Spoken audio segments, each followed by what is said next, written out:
They may laugh at your roots until they realize that's where your strength grows.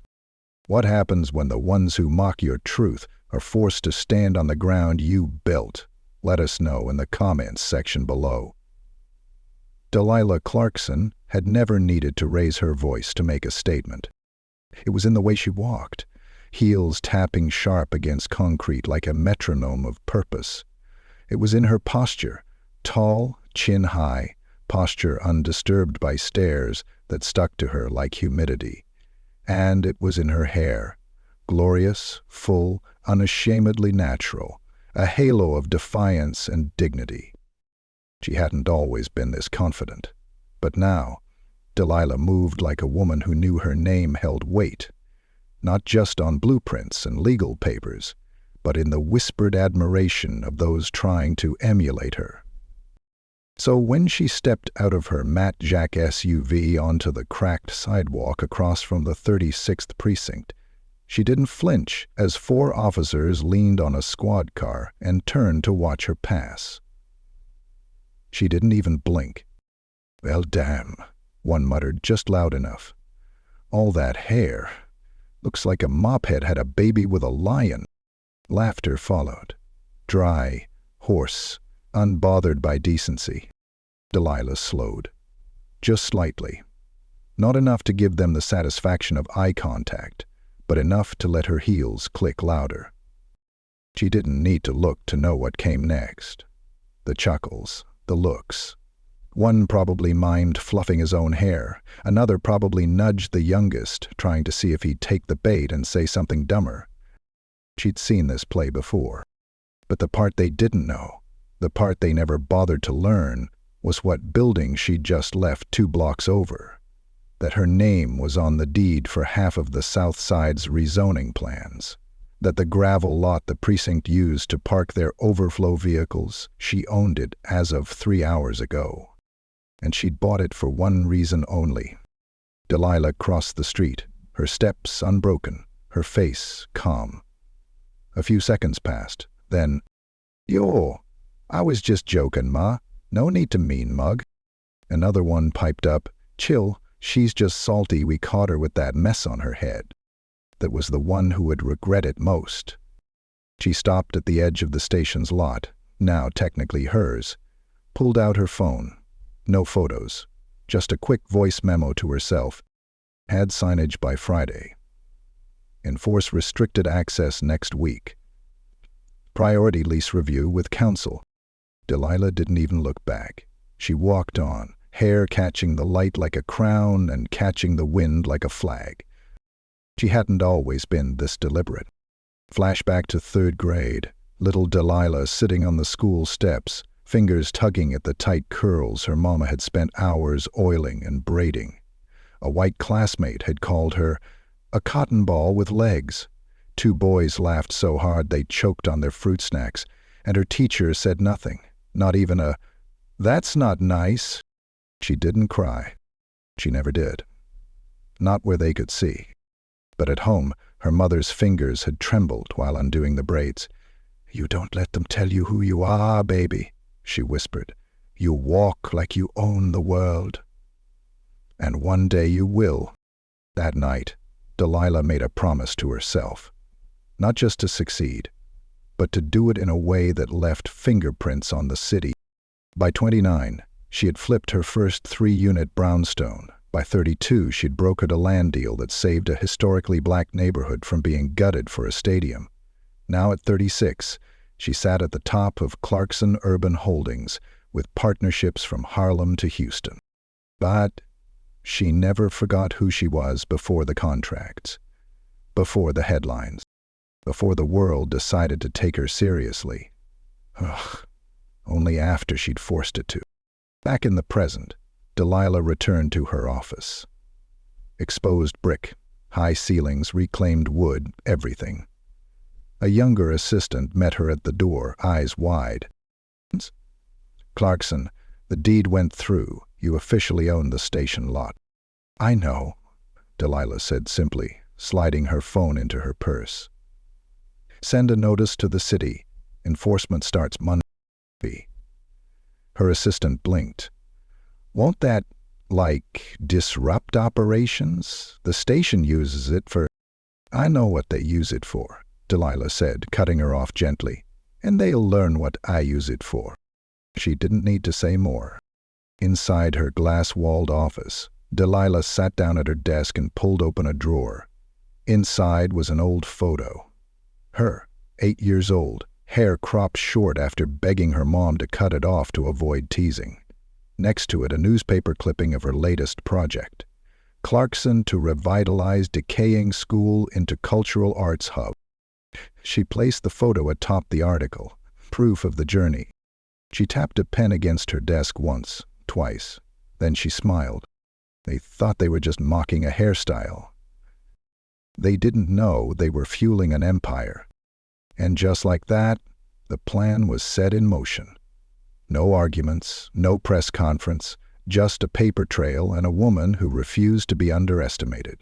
Back at the precinct that same evening, Officer Chad Wilkins leaned against the vending machine, sipping his third cup of terrible coffee. "Hey," his partner called, walking in. "You see this?" He held up his phone, screen glowing with a new internal email. Notice of lot ownership change. Immediate permit suspension. Chad frowned. The hell is Clarkson Holdings? His partner's brow lifted. "You mean that Clarkson, real estate lady?" Chad's coffee paused mid-air.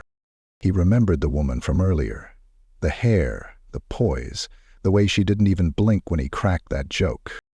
It suddenly wasn't funny anymore, because now she owned the damn ground beneath his boots. And he had no idea what came next. Chad Wilkins didn't like feeling powerless. He especially didn't like that the feeling came from someone who didn't even say a word to him.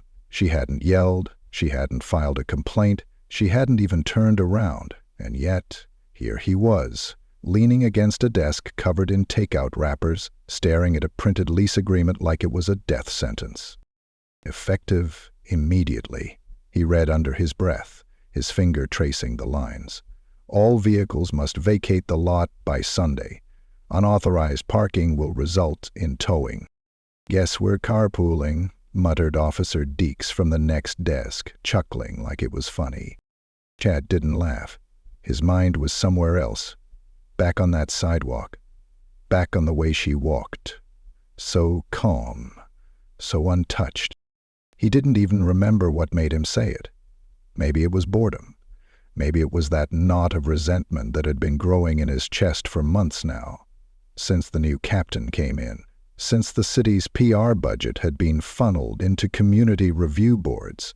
Since people like her, wealthy, polished, black, started showing up in places he used to feel untouchable.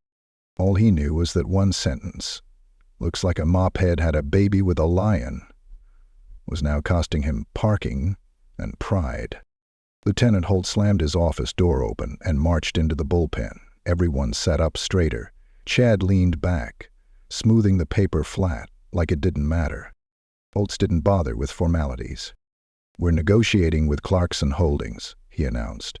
"But until something shifts, the lot's off limits. This is what happens when folks with real estate clout decide to flex. You don't like it? Blame yourselves." He didn't look at Chad when he said it. He didn't have to. Chad opened his mouth, closed it. Later that night, he drove home with one hand on the wheel and the other gripping his thermos like it owed him answers. His apartment in South Camden was small, beige, and forgettable, the kind of place people drove past without noticing. He liked it that way. Inside, the TV was already on, muted from that morning's rush. The local news flashed photos of redevelopment projects, all stamped with the same name, Clarkson. He stared at her picture in the bottom right corner. Delilah, poised beside a podium, the city seal behind her like a halo. Her hair was the same, full and high and defiant. He reached for the remote, but didn't press mute. Something about her face unsettled him. Because she didn't look angry. She looked like she was winning. Across town, Delilah sat with her feet curled beneath her on a long velvet couch, the city skyline flickering beyond the wide glass windows behind her. A record spun softly in the background, Sam Cooke, low and warm. She held a tea mug between both hands, not for the tea, but for the heat. On the coffee table were two files. One was labeled Clarkson Foundation Youth Fund Expansion Plan. The other was 31st Precinct Lot Strategic Use. She opened the latter. Inside were drafts for a pop-up community hub, black hair care workshops, natural beauty expos, a mini amphitheater for spoken word nights, all on the very land where they mocked her hair. Her phone buzzed, a message from Maya. The board approved the scholarship idea. When can we go live with the campaign? Delilah smiled and texted back. Timing is everything, because it wasn't just about land or power. It was about visibility, about turning the things they'd tried to shame into monuments. She'd learned that lesson the hard way. Freshman year at Ellis State, her roommate had jokingly bought her a straightening kit for Christmas. "I just thought you might want to tame it for interviews," she'd said, laughing. No offense. Delilah had smiled, said thank you, and tossed it in the trash as soon as the door closed. Now she wore her hair like armor, and every time someone tried to make her feel small, she added another layer to her empire. Across the room, the elevator dinged. Maya stepped in, all fire engine red lipstick and structured shoulders. "Tell me you saw the precinct's press release," she said, throwing her bag on the couch. "They're begging the city to intervene." Delilah handed her the file without a word. Maya flicked through it, whistling low. "Girl, you already mapped it out. I had a feeling they'd make it easy." They both laughed, quiet, knowing, sister deep. "I still don't get why you walk by there in the first place," Maya said, pouring herself a splash of wine. "You could have taken the back street." "I didn't walk by," Delilah replied, eyes glinting. "I chose that street." Chad was back at the precinct early the next morning, trying to pretend the tension wasn't thick in the air. A few of the younger rookies had been whispering, asking questions. Who was Clarkson? Why was the lot such a big deal? The older guys stayed silent. Chad finally spoke. "She's nobody, just some trust fund baby who thinks buying land makes her God." He didn't even believe it. But it was easier than admitting the truth. She was someone, and she hadn't raised her voice once. Later, while patrolling, he passed by the lot. Already new fencing had gone up. Fresh gravel trucks were parked nearby. Someone was clearly prepping for construction. A large laminated sign leaned against a temporary barrier. "Coming soon, the Crown Commons, celebrating natural beauty, culture, and community." Chad stared at the words like they'd been etched into stone. At the bottom of the sign was a small logo of a girl's silhouette, her hair in an afro, head tipped back in laughter. He didn't know what bothered him more, that she was serious or that she was smiling while doing it. Delilah drove past that same spot an hour later, nodding as the workers unloaded supplies. She didn't stop, no need to. The message had already been delivered. The city could debate it, the precinct could resist it, but the land was hers now, and soon it would belong to everyone who'd ever been told they didn't belong. The first protest sign showed up on a Monday. Just one. Hand-painted, sloppy letters scrawled across plywood in red and blue. "Don't divide our force. Stop Clarkson." It stood at the corner of the precinct lot like an angry scarecrow. No name attached, no one willing to claim it. But it was a sign, not just literally. It was a shift, a warning that the tension wasn't going to simmer quietly. Delilah saw it from her car window that morning, pausing at the red light before the lot entrance. Her hand hovered over the turn signal but never moved. She didn't need to pull in.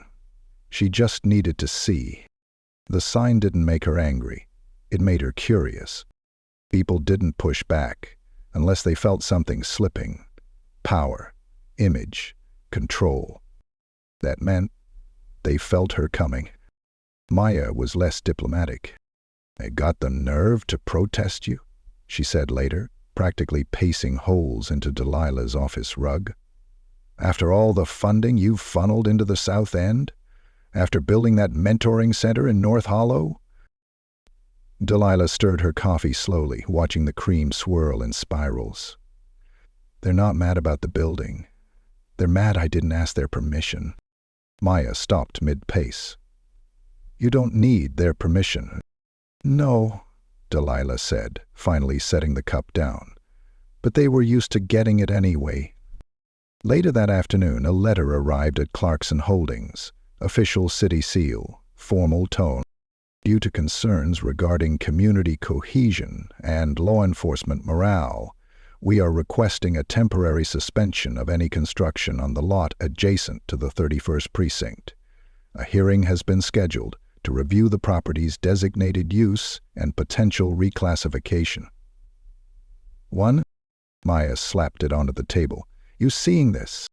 Delilah didn't even flinch. She was already picking up her pen. "Draft me a statement." "You want to go public?" "No," Delilah said, her eyes narrowing. "I want to go strategic." The hearing was scheduled for Thursday, in a cramped municipal conference room that smelled like old carpet and coffee filters. Delilah arrived 15 minutes early. She didn't come with a lawyer. She didn't bring media. She wore a tailored gray blazer, her hair free and wild, and a calmness that made even the panelists sit up straighter. The city planning board sat behind folding tables, flanked by a few uniformed officers and council members. Chad Wilkins was there too, leaning against the back wall in plain clothes, arms crossed. The panel chair cleared his throat. "Ms. Clarkson, this meeting is to determine whether the lot currently under your ownership serves a vital public utility for law enforcement, and whether your planned development interferes with operations." Delilah finished for him, polite but firm. I read the summary. A younger board member adjusted his glasses.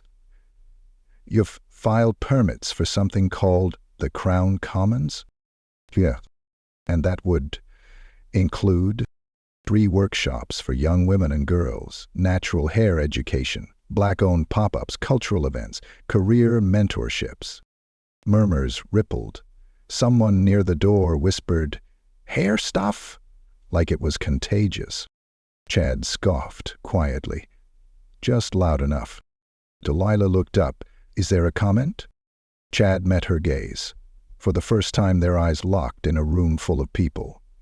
His jaw tightened, but he said nothing. The panel chair coughed again. "The concern, Ms. Clarkson, is that relocating precinct vehicle overflow. Ms. Hale requires him to walk an extra block," Delilah said, "in exchange for a space that empowers our community and restores dignity to people who've been marginalized for decades." She leaned in slightly, voice calm. "I think they'll survive." The silence was heavy, the kind that presses against your ribs and waits to see who'll breathe first. The board adjourned without a ruling. "We'll notify you within a week." As Delilah stepped outside, a few protesters waited at the curb, handmade signs, some printed flyers, all bearing the same accusation: anti-police, divisive, agenda-pushing. Mayor pulled up in her car, door already open. "Get in," she called. Delilah slid in wordlessly, eyes still on the crowd. "Toward security," Maya muttered. "I brought something better," Delilah replied. Proceeds. By that evening, she had already sent out the first campaign email, redefining what belonging looks like. The video attached showed testimonials from teens who'd gone through Clarkson Foundation programs, mothers talking about the confidence their daughters gained, elders remembering when their hair was called nappy instead of natural. The final shot was of Delilah standing on the lot, smiling at the camera. "This land belongs to all of us now." Chad saw the video late that night on his phone, alone in his apartment. He didn't know why he watched the whole thing, but he did. Twice. He didn't like how it made him feel. At the station the next day, he snapped at a rookie for asking about lot patrol. When another officer joked about the hair queen taking over, Chad didn't laugh. "You realize she's doing more for kids in this city than we ever have," the rookie said quietly. Chad stared at him, stunned. "Don't get it twisted," he growled. "She doesn't care about cops." "Maybe she just doesn't care about you," the rookie shot back. Chad didn't answer, but the words followed him all day. Meanwhile, Delilah sat in the basement of a local rec center on Vine Street, finalizing schedules for the Crown Commons launch. Volunteers buzzed around her, flyers being folded, food vendor contracts signed, young girls practicing intros for their natural hair tutorials. The door opened behind her. A small voice said, "Miss Clarkson?" Delilah turned. A girl, maybe 11, stood holding a note card and a plastic hair pick. Her twist-out puff wobbled slightly as she moved. "I practiced my speech," the girl said, "about how my hair is like a garden. Can I show you?" Delilah smiled. "I'd love that." She watched the girl recite the whole thing, nervous but steady. She talked about curls, about shrinkage, about how she used to wish she looked different.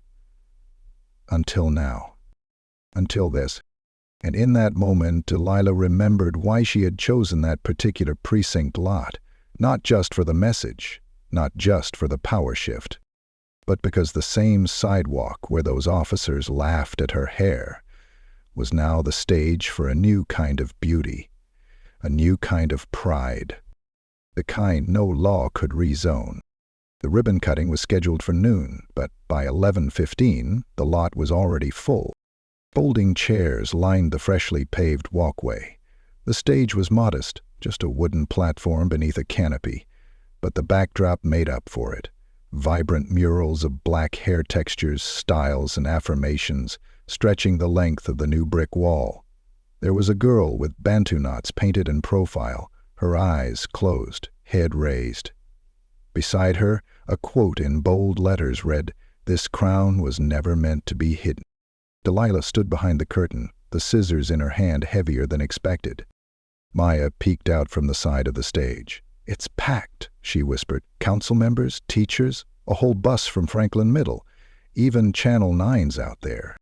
Delilah exhaled through her nose. "And?" Maya smiled. "Even the cops showed up."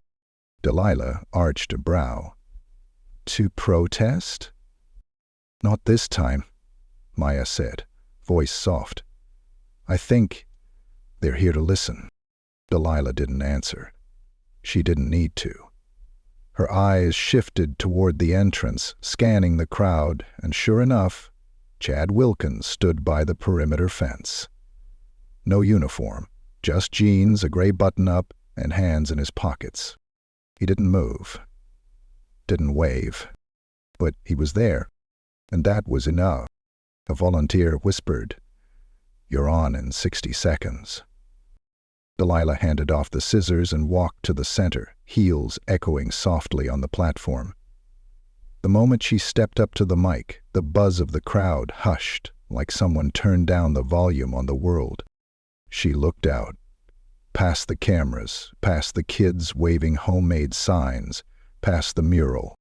She saw her younger self, the one who was afraid to wear her afro on picture day, the one who once asked her mom if she could just get the hair that lays down, the one who got called names, got tugged at in classrooms, got shamed into silence.